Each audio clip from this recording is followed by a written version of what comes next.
Hey, look at these two gentlemen talking on the street. I wonder what they're talking about. Apparently, doctors have discovered a new method to prevent Alzheimer's disease. They say that it includes food, exercise and meditation. Ha! That's great news. I wonder where he got all this information from. Well, from here, a piece of news published in a science magazine, where we can read that a revolutionary method is said to have been discovered to prevent Alzheimer's disease. The method, which is said to include a combination of the so-called superfoods, exercise and meditation, will be presented in the annual meeting of Science and Medicine, taking place this week in New York. Now, these are two examples of how we can use language to express the same piece of information. Let's have a look first at the language used by this gentleman when he wants to share this piece of news with his friend. Well, he says that doctors have discovered a new method to prevent Alzheimer's disease. But this is not a fact. That's why he uses this word, apparently.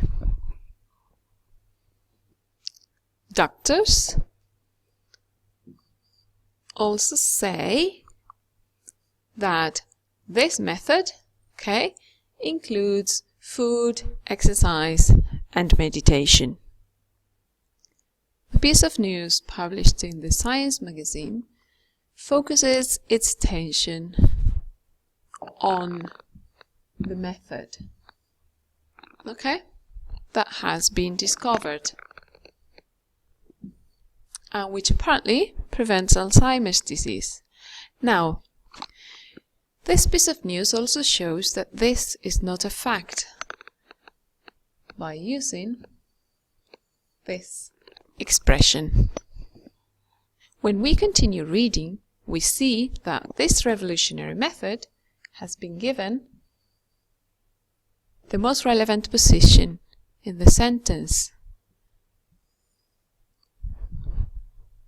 We can also see that the writer of this piece of news wants to show their detachment from the information given here, and so they continue using these expressions: is said to, is believed to. So what have we got here? Well, we've got a passive structure. A standard passive sentence would read, a revolutionary method has been discovered. But what if the information you're given is not a fact that you are sure about? So you want to show that you are careful about the information you are giving. In that case, you can include